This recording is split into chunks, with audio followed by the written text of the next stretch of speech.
ECSI fans, you want to revolutionize your sports investing habits? Allow me to tell you about WagerWire. WagerWire is an app that helps you become a superior bettor by allowing you to sync all your sports books and track all your bets in one place. See your current action, your betting history, and stats. You could also sign up for sports books and collect bonus offers. Follow them at WagerWire on X, as it's the best account on the platform. Head to App Store or Play Store now and search WagerWire and download.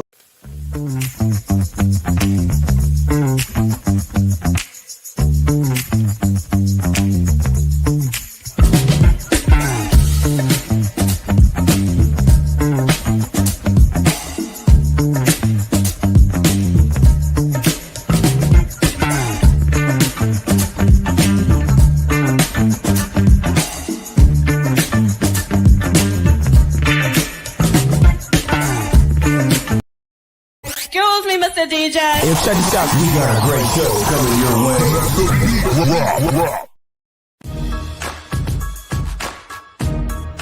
From the ECSI Sports Studios, it's the Midday Market Report with Jeff Dawson.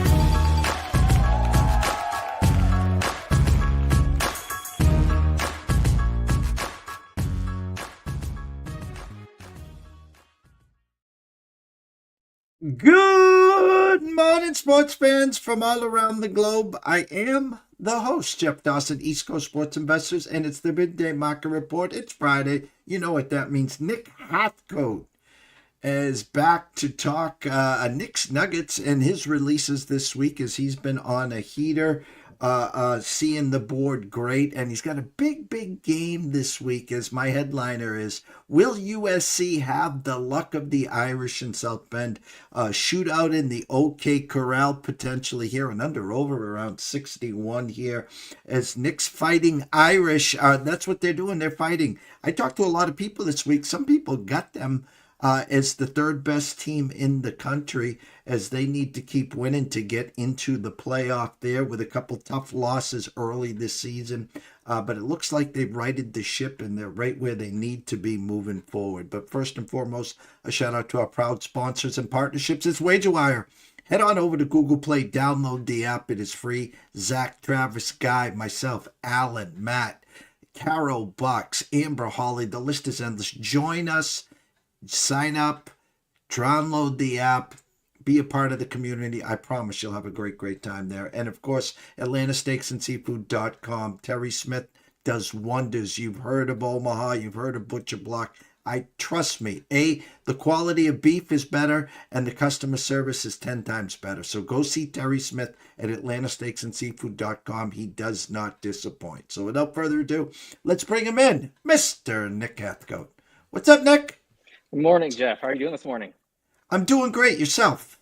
I am doing very well. Beautiful day here. Well, it's rainy and raw here, as I have an early morning tomorrow. Alarm goes off at 3:30. I'm on the road at 4 a.m. That is. I'll be in Canton at 5:15, and I'll be at BC at 6 a.m. as it's a high noon kickoff. BC and UConn, and I know not a lot of people have that one on the radar. I just have to work all the BC home games. So in come the Huskies. I wish it was a basketball game, not a football game. But we'll talk that we won't talk anymore about that. How's that? I'm close to playing UConn. They are one of my leans right now. BC is just on a tailspin, so that's one of my ones I want to dig in deeper on this afternoon, and that's one that I'm close. I might play UConn there. Well, I'll just tell you this. I was there, obviously, with Clemson last week, and I'm telling you, it was probably 65-35 orange versus maroon and gold when it came to the colors in the stands there. And this, as you said, the BC team is on a major tailspin. They beat Fordham. They put up a 60-plus burger and haven't won since. And I'll just tell everyone watching and listening, listen to this home schedule here. Next week, they're off. Well, they're not at home. Then the last 3 home games, November 1st against your Fighting Irish, loss. November 8th against SMU, loss. And their final home game of the season, maybe O'Brien's final home game, Georgia Tech on November 15th loss. I can't see a win in any of those 3 games, can you? No, not even close. Yeah, unless something happens to Haynes King with Georgia Tech, since he's basically their entire team. Yeah, I don't see a way they get another home win. Notre Dame righted the ship. What'd you see last week? It wasn't that high explosive offense, but they knew what they were doing. Yeah, it was one of those where I think it was a let's keep everybody healthy and let's prepare for next week, because they know this is going to be basically the only ranked win on their resume if they beat USC.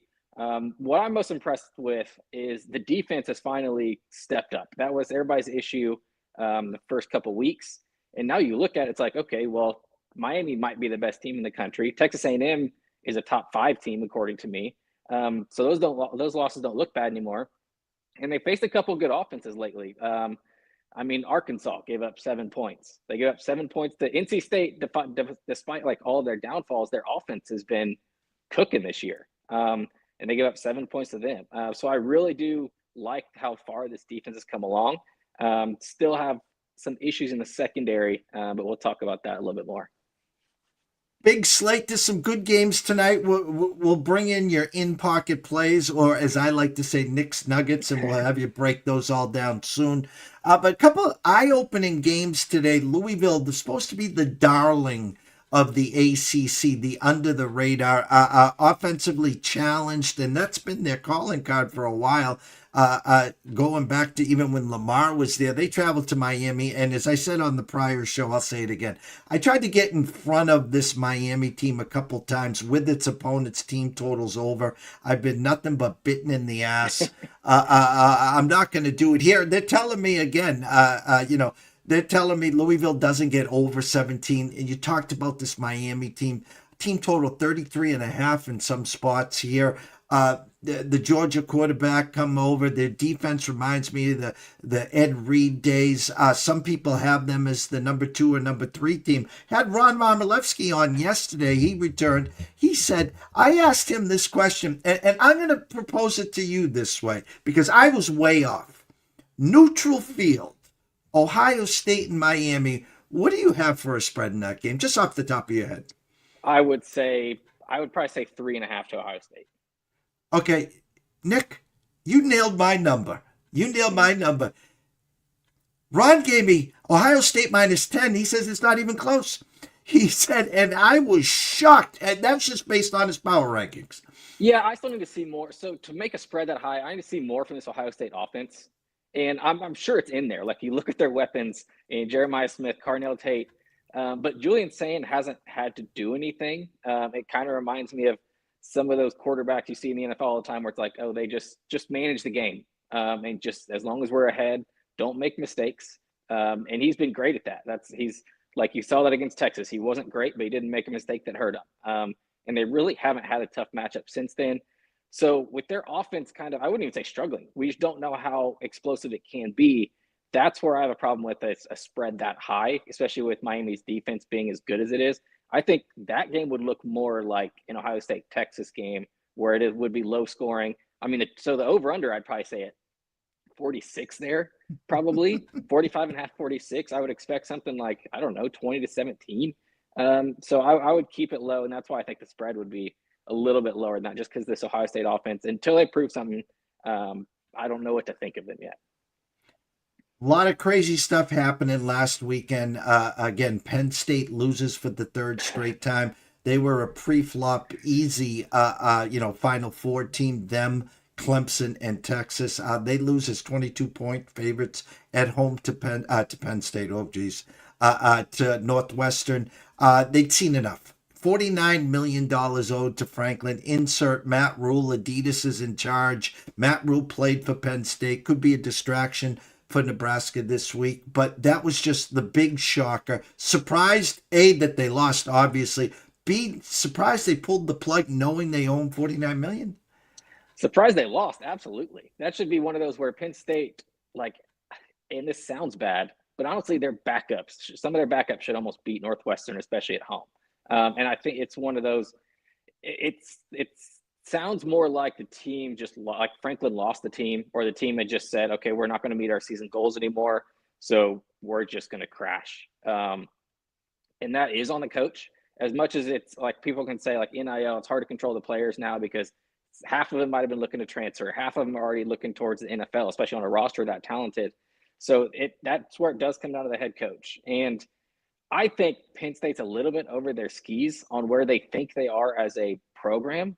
Like personally, I put a poll on our page and said, is it most likely is Penn State? I think I put 1 through 14 or 15 through 30 in like programs that coaches would want to work for. And I think the higher percent of the vote came out on that 15 through 30 number. It's just like you take, I don't know, 7 or 8 SEC school like jobs. You take 3 or 4 ACC jobs. You take probably two, I would say, Big 12 jobs, and then 3 Big 10 jobs over them. So it's just one of those things where it's like they thought they were like, I don't know where they thought they would just go like, okay, we're going to get somebody better. That's where it's tough. Because you look at it, Franklin has the 4th most wins, I believe, since he took over at Penn State than any other coach in the country. And that's behind it's still behind Saban, I believe, which is kind of crazy. I think was one of them. But it's just like, is the grass always greener? I don't know. And Matt Rule has 1 ranked win. So like Penn State's whole thing is like, well, we just can't beat the ranked teams and can't win these big games. It's like, so why? So I don't know why Matt Rule would be their #1 target when it's like he hasn't done it either. I know there's some other names out there for him. I I know Joe Brady was one that was mentioned, who's the OC for I think the Bills right now. He was mentioned because he has some ties to Penn State. I think that would be I think I actually would enjoy that, to make Penn State a little bit more offensive and kind of catch up with how the game is going these days. But yeah, I don't know who they get that really, really makes them a lot better or guaranteed to be better than they have been the last, I don't know, 7 to 10 seasons. I like the Joe Brady. For people that don't remember, Joe Brady was the OC. Correct me if I'm wrong. For Joe Burrow, correct? Correct. At LSU, and then he got I believe I can't remember where he went first in the NFL, and now he's with the Bills. Yeah, and that would be a great hire. Good job on that spot. Nick, the Red River rivalry last week, and it's kind of comical because, again, I read the market. That's what I do. Word was out there, Mateer's going to come back. Here was a 5-0 Oklahoma team with one of the best defenses in the country versus a 3-2 Texas team leaking oil. Preseason #1 was supposed to be the team. Arch Manning, just a shell of himself. No offense, and yet they were 1.5, 2-point pre-opening favorites, 3 in some spots. Then a closing bell, of course, Oklahoma -1, 1.5. It was Texas all the way. What'd you see? Yeah, so I didn't play anything there because it was all dependent on John Mateer. And I think that was a terrible decision to play him. And for 2 reasons. One, you could tell clearly he was not anywhere close to being healthy. He wasn't running the ball. He was trying to protect his hand. You could see it. And the ball wasn't coming out clean on any throws. Very imprecise compared to how he's been the rest of the season. And if you think about it from the college football standpoint, and we know what this committee has done before, where it's like if they would have lost without John Mateer to Texas, it's almost a gimme in the eyes of the committee, where it's like, okay, they lost, yes, but it was without their starting quarterback. So then they would have had basically do-over for the rest of the season. And now it's like, oh, well, the committee's going to see that, yeah, they got beat by Texas. That's a loss. Their schedule still coming up is crazy. So now they can probably only lose 1 more game, because I don't think they're one of the Big Ten or the SEC teams that can get in with 3 losses. So I think they did a disservice to not only Mateer, because he clearly wasn't healthy, but their chances of getting in the playoff. And last but not least, Mr. Signetti, the Hoosiers, they're legit. Yeah, they plant. You don't go into Nike territory, Oregon, and do what they did. 10-point outright win. Could have been a lot bigger if it wasn't for that pick 6. They're here. They're legit. Are you drinking the Kool-Aid? I think you have to be at this point. I don't know how anybody can say they aren't. Fernando Mendoza is playing out of his mind, and now he's projected as a top, probably he's either #1 or #2 quarterback off the board. It's between him and Dante Moore, who played last week, and he outplayed Dante Moore. And yeah, that was a 10-point win that you said could have been worse. I think and I went back and rewatched it. I think what you saw, which was most impressive, was after that pick six, that kind of felt like, okay, Oregon's gonna now. Here's where Oregon steps on the gas pedal and probably pulls away or wins it. And for I think IU went on a 14-play, 78-yard drive to score. That was when like, okay, this Indiana team's for real. And I told people this, and I was high on Indiana this year going into it because of their roster is probably better than it was last year. And you think of last year, their biggest downfall, everybody says, is, well, they couldn't beat the ranked teams. Okay, yeah, you mean the two ranked teams that ended up in the national championship game. Nobody else the rest of the season could beat those two teams. Well, except for a weirdly Michigan and a weirdly Northern Illinois. So you take those out, and it's like, yeah, okay, sorry, Indiana couldn't beat those two teams. And now this year, yeah, they are in the playoff. Now the only question is, do they get one of those top 4 seeds? Because their schedule the rest of the way is fairly easy. It was supposed to be at Penn State, was supposed to be their tough one. That no longer looks tough. So I think it's probably going to be them and Ohio State in the Big Ten championship game playing for one of those top 4 seeds. Knicks Nuggets 6 weeks. Grab your pen, grab your paper. We got a boatload here. Buffalo minus 16.5. Purdue +3. Boise State team total over 37 and a hook. Michigan State, Indiana over 51.5. We're just talking about those Hoosiers. Ole Miss +7. I looked at that and I'm like, wow, that number looks so high. I don't get it, especially the way the Georgia offense has been playing. You come back with the Ole Miss Georgia over 52.5. Texas minus 10.5. Tennessee +9.5 at Alabama. Bama, Tennessee over 58.5. And you end with Purdue. I'm going to give you the stage here to break them down. Yeah, first one. Obviously, you saw in one of my favorites, Buffalo minus 16.5. That's kind of one of those off the board. Obviously, not a lot of people are going to talk about. This UMass team is bad. Kent State just beat them 42-6 last week. And Kent State, we all know, is a bottom 10 team in the country. They are just, and we had mentioned Tailspin earlier, this is another team. UMass is already looking forward to next season. Buffalo was a team coming into the year. Some people picked them to win the MAC. They haven't looked too good the last couple of weeks. I think they get that corrected here. And I think they blow them out. I don't think 16.5 is the right line. I think it should be like 30. Purdue +3 at Northwestern. I know what scares me is a lot of people. I'm sure you've heard it on this show too. A lot of people are on this Purdue team this week. That's what kind of scares me. It's like that dog with fleas, as Bear Felica always says, just because everybody's on them. But Northwestern coming off that win against Penn State, now you're back home. Purdue's been surprisingly good, like under the radar good.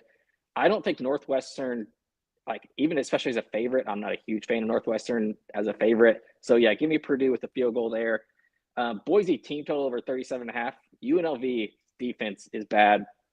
I think this could be a shootout. I didn't want to do the full game over just because I'm not sure UNLV's offense is going to really be able to do against this Boise State defense. It's on the blue turf. I like Boise to really put the pedal down here. Indiana, Michigan State over. I think Indiana gets to 40 here, 35-40. I think Michigan State can do their part and get into double digits, especially with IU coming off that big win in Oregon. I think the defense is going to have a little bit of a lull. So I can see Michigan State getting into double digits, getting to 14-17 there. You mentioned Ole Miss. I have Ole Miss and the over in this one. I think this is a perfect kind of, we know Lane knows the number. So I think this kind of screams backdoor lose by 7 to me. They're down. I could just see it as I think this hurt us a few weeks ago, where they're down 10 with a minute and a half left, and they go ahead and kick the field goal and then try to get the onside kick, lose by 7. But I just think I'm disappointed in Ole Miss's defense. It's nowhere close to last year's. Georgia is kind of clicking again. It feels like with Gunnar Stockton. I think they're going to be able to run the ball against Ole Miss. So I think this goes over, but I think Ole Miss does keep it close towards the end. I think there will be a scare where Georgia goes up 14-17 at one point, but we're going to try to rely on Old Lane to get us back there. Texas minus 10.5. Like I said, I do hate this spot, and I'm going to preface it coming off of that big Red River shootout game. Going to Kentucky, because it does feel like Kentucky has one of these games a year where they're going to sneak up on somebody. I just think this Texas defense is so good. So I have a hard time seeing Kentucky getting to double digits or like maybe they 13 max. So if we only need 24 basically out of Texas, I think Texas and Art can get to 24. So I really like that 10.5. It's at 12.5 now. I like it, but I wouldn't touch it at like 13 or above. Tennessee plus 9.5 and the over in this one as well.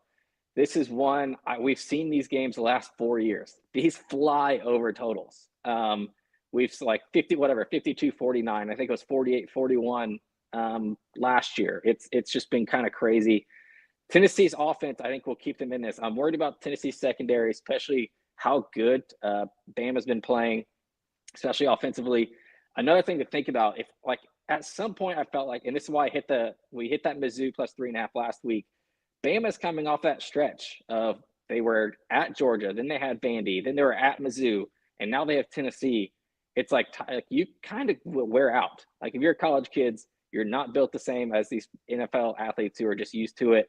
So I think there will be some lull there, and basically getting Tennessee under 10 points, I think is great. And I think both these offenses are going to do a lot.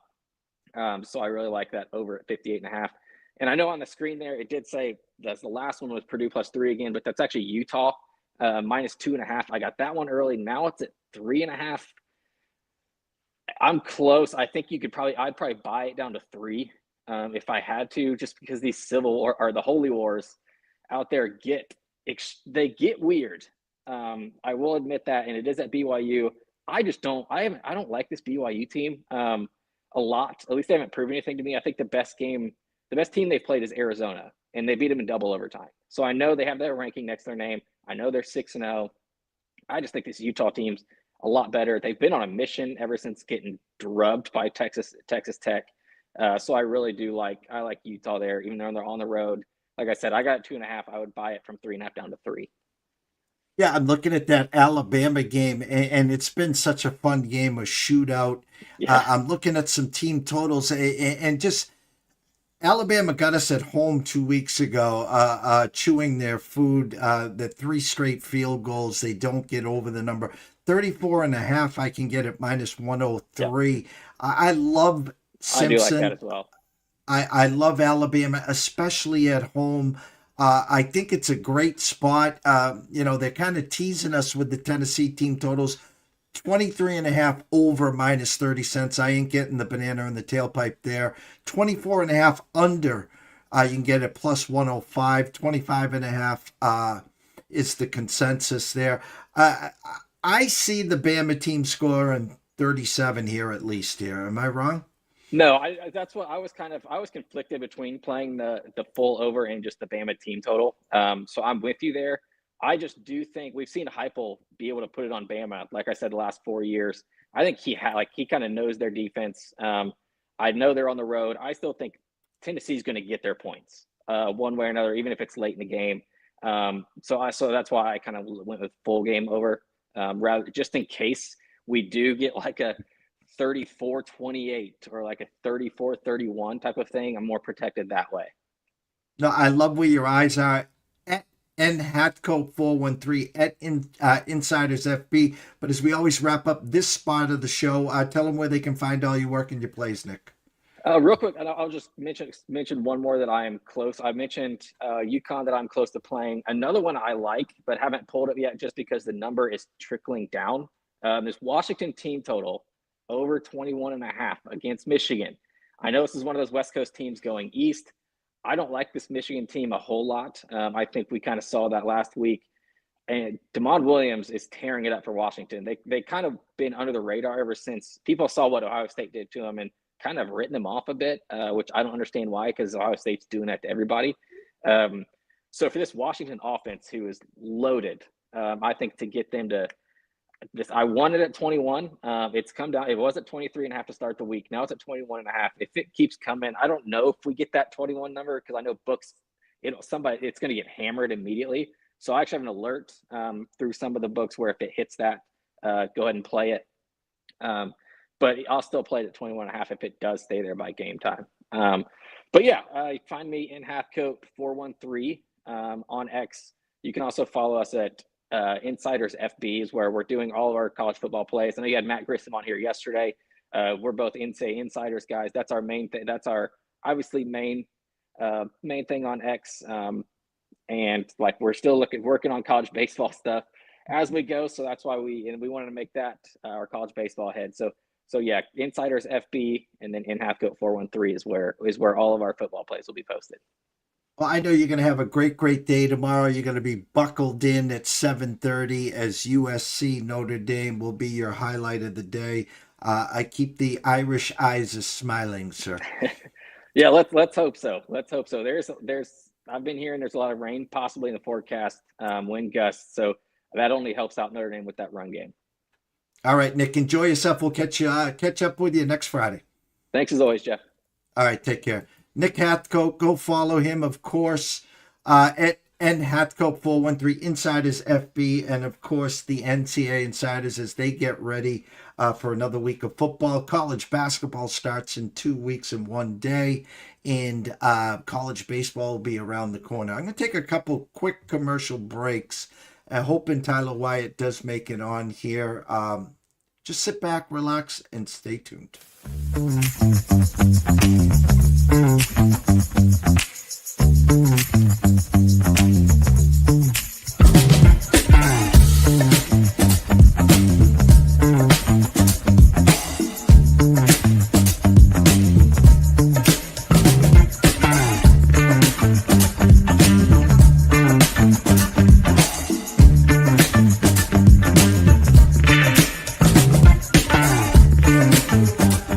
ECSI fans, you want to revolutionize your sports investing habits? Allow me to tell you about WagerWire. WagerWire is an app that helps you become a superior bettor by allowing you to sync all your sports books and track all your bets in one place. See your current action, your betting history, and stats. You could also sign up for sports books and collect bonus offers. Follow them at WagerWire on X as it's the best account on the platform. Head to App Store or Play Store now and search WagerWire and download the app.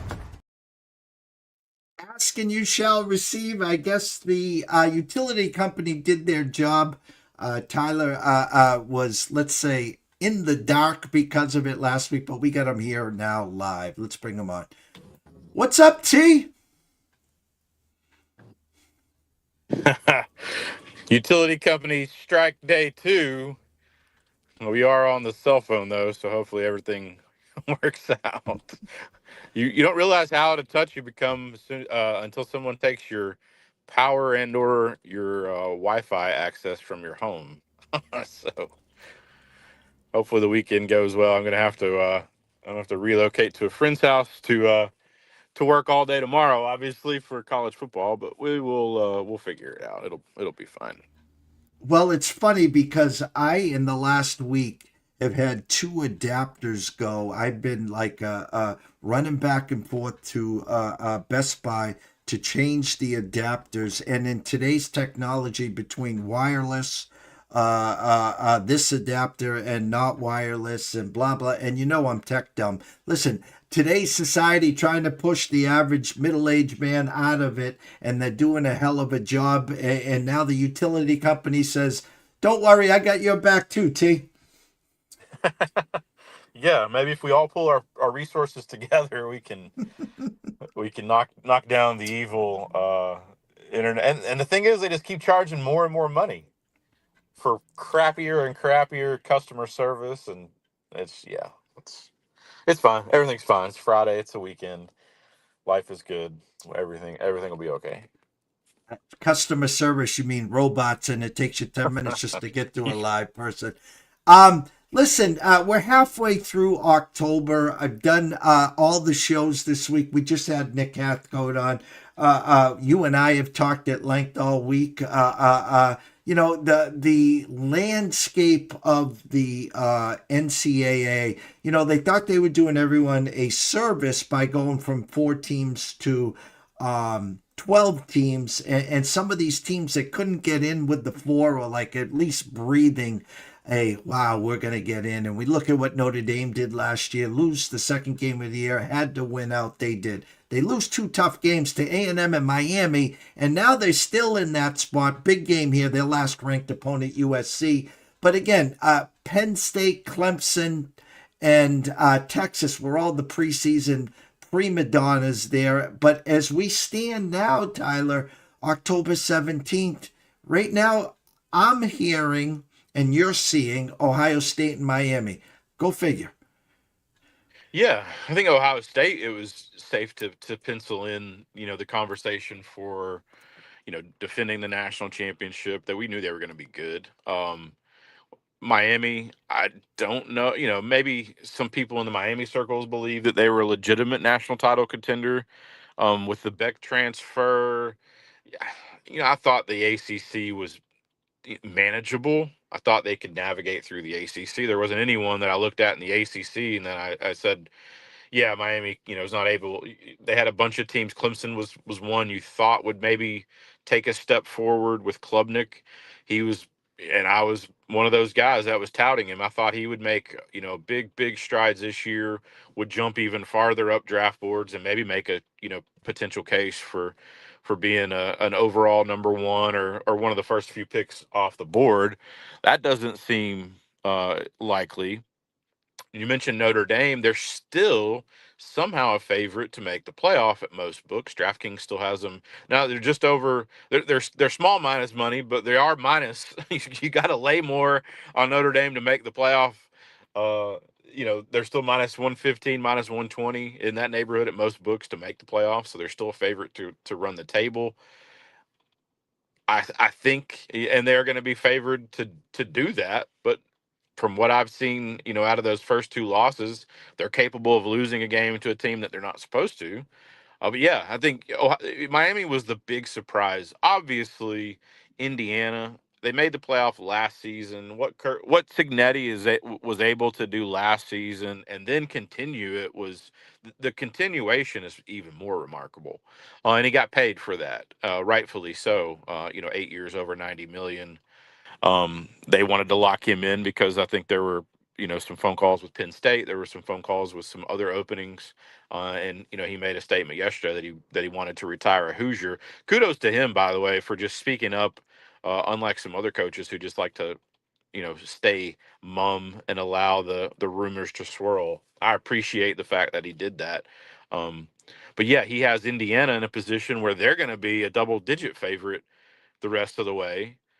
Indiana and Miami, I think the two clear surprises. I don't know which is a bigger surprise, that Indiana is back in the playoff or that Miami is at the top of college football, or the free fall of Texas and Clemson.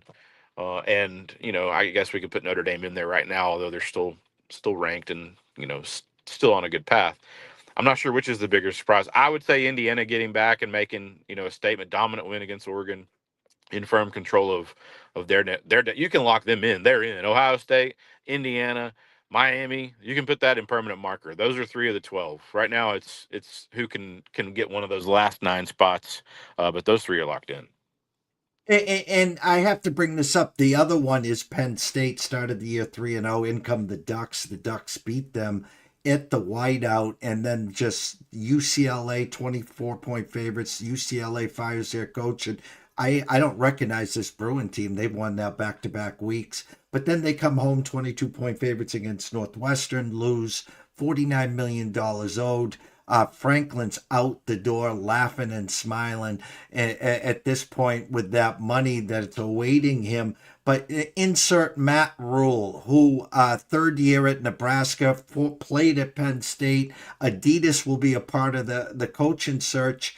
Listen, John Gruden, Urban Meyer, and a list of others is not walking through that door at Penn State. But Nick brought up a name that, makes all the sense to me, has ties to Penn State, and that's Mr. Joe Brady, who's now the OC with the Bills. We go back to the LSU days where Joe Brady and Joe Burrow hooked up for a national title.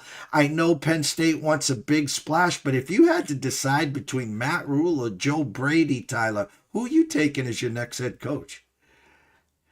That's tough. They both obviously have now NFL experience. Both have coached at the collegiate level, at the very, very top. The collegiate level now is similar to the NFL model, so I don't know that Joe Brady's going to hate recruiting has just changed so much now because it's all out on the table, and you can just call and offer a kid, and he can commit without he maybe they make a visit. I've heard of a number of kids commit without seeing the campus. Um, yeah, so it's a bit more like the NFL. Matt Rule, I have a ton of respect for as an offensive coach. He's a guy. He's got a lot of swagger, a lot of confidence. He's not afraid of saying what's on his mind, maybe to a fault. He's got Nebraska back. They were they were a cellar dweller. The Bo Pelini years, there's just been a lot of up and down there, and those fans deserve and are hungry for a successful college football program. I lived for about 10 years near the Nebraska border, and this is a program that if you just try and make an effort, they'll support you. What Matt Rule has been able to do in the last couple of years, he's got the trajectory going there. He makes the most sense, but I like Joe Brady. I think Joe Brady is probably one of the 5 or 10 most impressive offensive minds in football, regardless of the level. Um, Getting back to Joe Brady being a head coach, it's a little different position than just being a play caller. Um, I would probably lean Matt Rule, but I think if you get either one of those guys, considering where you are, James Franklin, for all of the negatives that surround him and losing big games, and they're deserved. I will say that his record against ranked teams and in big games has not been uh, up to par for what you're paying the guy. He is a great football coach, and he will, whenever he chooses to find another job, and it could be as early as the end of the season. He could start, immediately, but he's getting paid an awful lot of money not to. James Franklin, there aren't many guys. If you start going down the list and say, would you rather have this guy or James Franklin? There are some names, but there's a lot of guys that James Franklin beats out. Matt Rule, I think, home run. Joe Brady, home run. If you're Penn State and either one of those guys take the job, I think you have to be happy. I don't want to say that it's a step forward. I don't want to say that it's a step back. I think it's probably lateral at worst. James Franklin's a pretty well-known recruiter. I think Joe Brady won't have any problems there. Matt Rule's been able to recruit well at Nebraska. I mean, Adidas, you mentioned the money there. They're one of the probably top. I don't have a list in front of me, but they have to be near the top of the Adidas football schools, so they're going to get all the financial support they need. So they'll be fine. But yeah, I think either one of those guys, I think you take and would consider it. I don't want to throw the home run label out, but I think it's at least a solid double. And maybe you're trying to stretch the run out and get to third base. I think it's a very, very safe hire with either of those two.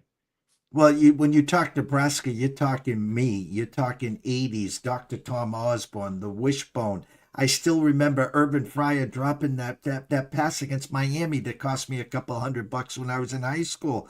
I've been waiting for them to come back. There's no one that bleeds red like I do. The sea of red, the wishbone. And they've been waiting. And I think Rule's done a great job. He's had great success, Tyler, in year number 3. And I'm a little worried with this spot tonight at Minnesota, 7-point favorites, because of the distraction and the rumblings and Matt trying to, push them to a side. But the kids here, and the kids are like, hey, is this guy jumping ship? He can say all he wants, but if Penn State offers him a boatload, hey, I brought you guys back here, but I'm moving over to Happy Valley here. Yeah, you mentioned you nailed that one. The distraction there. It seems like when a coach has been rumored to be taking another job at a halfway point of a season and there's a game coming up, that it works out one of two ways. Either they just fall flat and they get blown out, or it's a statement win and it's I'm not leaving, I'm staying, I'm here, whatever. This is a really, really well. Both teams are pretty healthy relative to the rest of the college football landscape. These are two healthy teams. Nebraska sheep fairly clean. Ivano's been out for a couple weeks, and Minnesota's one of the healthiest teams also in the conference and in college football. So both these teams are at or near 100%. Our number on that game, I put out 3.1 on Sunday before Circa opened at 4, and then we saw it go straight to 7.5. Quick. I like this Minnesota team. I like them at home especially. The model says that this is a play at 7.5. It was not a play for me at 4, but I did scoop up Minnesota when it got to 7.5. I think anything over a touchdown there was a playable number for me. Defensively, Minnesota will be able to do enough. I think they'll play this game. Circa opened the total at 46.5. It went up to 47.5. I had a total 51.5. So I was a player over 46.5. I think this game's played well into the 20s. But I do think that it's a Minnesota team that can do enough to slow down Dylan Raiola, where that they're in this game through the end. So I expect this to be a one score type of game. But this is absolutely a game where Nebraska needs to be careful for all the reasons you mentioned, the distractions. And this is a Minnesota team that is well coached. I think PJ Fleck coming out of Western Michigan there and the row your boat and all of the things that were he was poked and made fun of years and years ago. He's proven to be a solid coach, and he's had an opportunity to take some other jobs, some lateral moves, and he's stuck it out. But this is a Minnesota program that I have a lot of respect for. Nebraska needs to watch out because they can absolutely lose this game tonight. Well, you talked about the model, and you talk about if people are not following, head over to Tyler Wyatt Bets, and then of course at Odds Culture you have the model, the plays up on your timeline here. So as we always do at this part, I throw you that nice little 7-yard button hook, and everyone's anxiously awaiting pen and pad in hand. What does the model and Tyler Wyatt say this weekend? Yeah, and it's pinned to the top of my Twitter profile, and there are a ton of games. There's well over 30 plays or positions that we have. Some are openers. There's a column on the spreadsheet that is circa opening number, and we play anything that's highlighted as an open number we played. Did have a current updated at least as of late last night on the spreadsheet on Twitter. And if that column is highlighted, then we've played that different number. But yeah, it starts tonight. Louisville and Miami, a team that they spoke about. Miami opens a 13-point favorite, 53.5 total. Goes to 13.5 and drops to 51. My number on the game was Miami 8.5. This is a Louisville team coming off a pretty disappointing performance. It's a Miami team that has all of the momentum and all of the confidence in all of college football. But Jeff Brom, I think, coaches better when his back's against the wall. In a game where he's not expected to perform well is when you get the best Jeff Brom. This is a Louisville offense, I think, will be able to move. It's a Miami defense is one of the best, in college football, especially down inside the 30. Points will be at a premium there. If Louisville has any success at all inside the 30, if they aren't forced to kick field goals, this will be an interesting game, I think, into the third quarter. But the fact that this was up around 2 touchdowns, I thought was a little too much. So it was an easy play for me at plus 13.5. I did play over 53.5, and then I've also bought another position at 51. The number moved against us. That's fine. There's sharp money on both sides of this game, according to some conversations I had. So not worried about that. San Jose and Utah State, another game at 9 o'clock. That number opened 3. I had 6.9, so I was a buyer at 3. We saw it go up in our favor to 3.5. Not a ton of CLV there, but happy to take Utah State at 3. San Jose State, better form. Last week, obviously, but I think this is a Utah State team that can have their way. North Carolina and Cal, not a player on the side. Open 13, dropped to 10. Our number that on Sunday was 9.3, so saw the number come down to where we had that one. But I was a player in over 44.5. I had 51.3. Still playable, I think, at 47. There was a 46.5, I think, available at some other books, but I think it's playable at 47. I do think Cal against that North Carolina defense is not good at all. Cal will be able to move the ball. I think at will. Expect them to score well over 30 points. LSU and Vanderbilt. I was a buyer at LSU at a pick. I had LSU 4.2. Saw that number move against us. The fighting Diego Pavias. I was able to see him a couple of times in person last year. The kid is the real deal. He's got the swag. He likes to talk. He likes to get out on social media and do some stuff. He leads the team in passing. He leads the team in rushing. He's a fantastic player, but this is an LSU defense, a run defense especially. I think can contain Vanderbilt with Pavia and their actual running back, who both are well over 300 yards. I think LSU can slow down and force Vanderbilt to be almost a one-dimensional team. Probably a very, very accurate passer, but I think LSU can do enough to slow them down when they're in the game. I expect LSU to win this game, and the model also agreed. So I'm happy when the model also agrees with where I am mentally. Georgia Tech and Duke. It's a Duke team that's playing really, really good football right now. A couple of weeks where they were kind of going through the motions, but that team is playing solid football right now. They opened a 1-point favorite. Saw it go to 1.5. I had Georgia Tech favored, small, -2.5. I think the Georgia Tech train continues. They're one of the teams maybe we should have mentioned being one of the surprises, of the season. We knew they were going to be good. Haynes King was solid last year. Georgia Tech was a solid team last year. They made a pretty big leap forward, and they're trying to remain in that playoff conversation. Obviously, the season finale with Georgia, but this is a big game for the Yellow Jackets. If they get a win Saturday, their playoff odds almost they more than double. They don't quite triple, but they more than double. Big game here. The fact that this is a noon kick is huge for Georgia Tech, in my opinion. If this were a night game, much different atmosphere. I've taken in several football games at Duke. The night atmosphere versus the day atmosphere over there, completely different. Plays into Georgia Tech's favor. I think they get a really, really tough win. Arizona and Houston. Houston opened a 1-point favorite. We saw that one move against us. Arizona right now, or last night late, was a 1-point favorite at Circa. My number on that game was Houston 3.5. So played them plus a point. I think Houston gets a tough home win. Bowling Green, a team last week rallied from 3 points down. I want to say they were one in 130 something when they were down by 21 points. Rallied last week to get a tough win over Toledo. They return home. Eddie George has that program playing really, really good football. That rushing attack is really, really good. Central Michigan was in one of the worst teams in all of college football to start the season. They have improved. This is a Bowling Green team that opened as a 5-point favorite and saw it drop to 4.5. My number on that one was double digits. I had Bowling Green a 10-point favorite. So a player for me at 4.5 or at 5. Also a player in the total there, 41.5. Circa opened it, took that. Our number was 47. Saw it go to 43. 43 is not a playable number for me. I think anything 40, if you could find 42, I think there's still some value there. Anything over 42, I would avoid. Troy and Louisiana Monroe.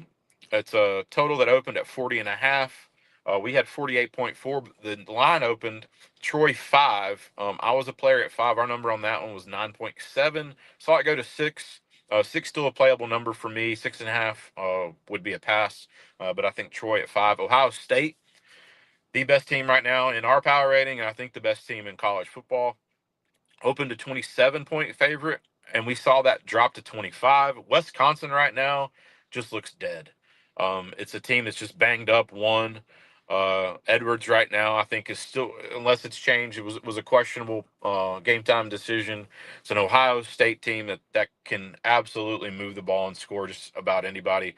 I have that number 31.7, so happy to take 25. I think anything short of 4 touchdowns would be a play for me in Ohio State there. Clemson, 10-point favorite, opening against Southern Methodist at Circa. Saw it drop to 9.5. I had the number 5.3, so I was a backer in SMU plus 10. 9.5 still playable for me. Anything under 9.5 would be a pass. Boise State, 11-point favorite at home against the Fighting Dan Mullins. Dan Mullen, I have a ton of respect for. That's a UNLV team that has came from behind. It seems like every week they rally and figure out a way to get a win. They go to the Smurf turf. It's a afternoon kick, so it won't be too tough an atmosphere in Idaho there. But our number on that one was just under 4. So happy to take a double-digit number. And I played the move against us at 12.5. It's fine. I think UNLV will keep this respectable, and anything double digits or less, I think, is still respectable. Expect UNLV to cover. That's a big game for them. They are probably in the conversation with Memphis and South Florida for that group of 5 spot. South Florida and Memphis play each other, so one of those teams is going to fall. If UNLV can pull an upset here, their odds go from less than 20% to well over 33% with a win here. I don't expect them to win, but I do expect them to cover and fight through that one. Texas State opened a 4-point favorite at Circa. Our number had Marshall favored, so easy to play the other side there. It dropped to 2.5. I still think Marshall wins the game, so we were a money line player there. Ball State team opened at 2 and 41.5. Player on Ball State and both and the total at over. I had 5.1 and 47.1. I think Ball State at home. And then Memphis, another team that we mentioned. They go to UAB. They open an 18-point favorite. I took the opener. I had 24.3. Circa shot it up to 22. I would only play this game if it gets to 21. I don't know that we see a point move, but if you see a 21 anywhere available, it's playable for me. And then Iowa opened a 3-point favorite, stayed a 3-point favorite. Total opened at 38.5. Hasn't really budged. 39.5 looks like on the odd screen. It's a Penn State team. What do they have right now to play for? Your backup quarterback. How fast does life change, right? 3 weeks ago, or I guess a little over 3 weeks ago, 20-ish days, you're a top 5 program. You're in overtime with a chance to go to, I guess they wouldn't have, Miami was off that week, but they would have been firmly cemented in the playoff conversation. They lose in overtime. And now they're without their starting quarterback. They're without their head coach, and they've just been in a free fall. I don't know that they have any life. How are you going to go to Iowa, one of the toughest places to play, one of the toughest defenses, regardless of how bad the offense is in college football? And how are you going to put up a respectable fight? I don't see that it's possible. I love Iowa huge in this game. 3 was laughable. I was pretty surprised that the model didn't open this one double digits, but I think 3 very easy play for me. And then it's not last. There are certainly more plays on the spreadsheet. The Holy War. Utah opened a 2-point favorite. Saw it go to 3.5. BYU, I have a small favorite in the game, so I was happy to take BYU plus 3.5 at home. Utah, talented team, both offensively, defensively. Both of these teams well coached. Should be a great, great football game. I hate that it's across the Tennessee and Alabama game, but that's why we have multiple TVs, JD. The Holy War should be a great game. But I do expect BYU to get a win, and BYU is another one of those teams in the Big 12. Big 12, I think, I don't want to say they're underrated. I feel like they get an appropriate amount of coverage, but they're a sneaky good conference. Like their bottom tier, they're the top of their tier. I wouldn't put against the Big 10 or the SEC, but I would put their 6 through 10 against either of the SEC or the Big 10, and I think it would be great football. I mean, they're a very solid football conference. It's a BYU program. They get a win here, you're talking about a BYU team that's poised to find themselves in the Final 12. So there's a pretty lengthy list of plays. There's still some more. They're all posted to the Twitter profile at Tyler Wyatt Bets. And the meaty part of the season, we're 122 and 97 on published plays. It's just over 55.7%. It's a ton of volume. So I'll take a small 4 or 5% ROI for the year and just keep doing what I'm doing. Tyler, 55%. And I know if you get that, 352 point minus 110s, of course, you're surviving. You get to that 53, 54 number, you're making money. You're hitting 55%. Dinner's on you next week. Trust me on that. That's right. LOL. I have to ask you one closing thought. There's been an autoplay every week. Okay, there's been an autoplay every week, and Josh Allen isn't walking through that door. But if you took the opposing team total over versus Air Force, you're still in line cashing tickets. I'm looking at this Wyoming team total right now, 26.5 if you want to lay 21 or 25 cents. You can get at even money at 27.5 over. Do they score 28 or more against this Air Force team on Saturday?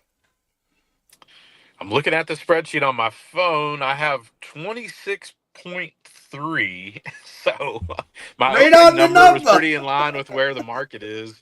But the fact that you told me that Air Force has allowed teams to cover in every one of the games, I'm not the roulette wheel is red 5 times in a row. Let's bet red guy, but I I have seen 2 full Air Force games and a couple of clipped together highlights. Their defense is not very good. Their offense is, I would say sneaky good. They're competent. Wyoming is a team that the reason that and this was the play that I did not have on my radar, but the fact that you brought it up, the reason that this makes so much sense is that the Wyoming defense is going to allow Air Force to move the ball. So the number of possessions that Wyoming has is probably 15 or 20% higher than what it's been in every game that they've played so far.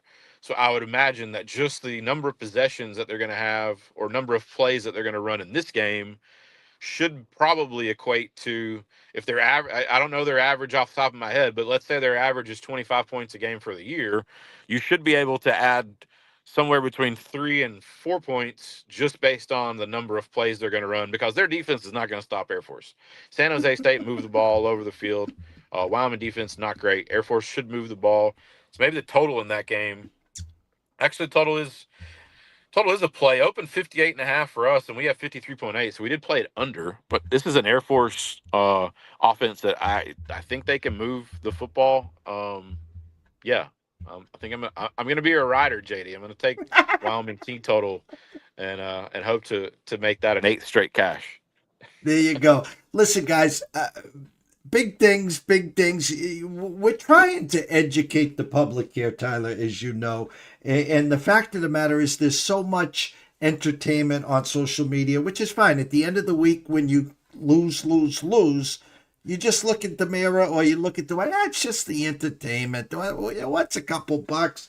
But at the end of the week, month, and year, you're like, OMG, I could have bought 28 90-inch flat screens by now. So again, guys, go follow Tyler Wyatt at Tyler Wyatt Bets. Go follow at Odds Culture. Check out his pinned spreadsheets, and he's doing something that we have preached for 10 years.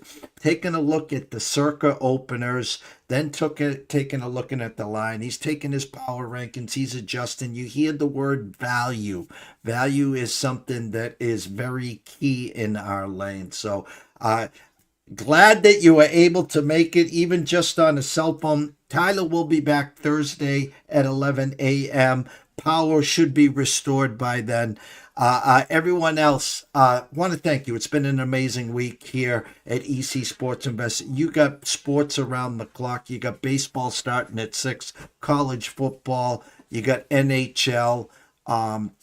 And then tomorrow, of course, a full slate of NCAA and some more baseball. Maybe if the Dodgers lose, of course.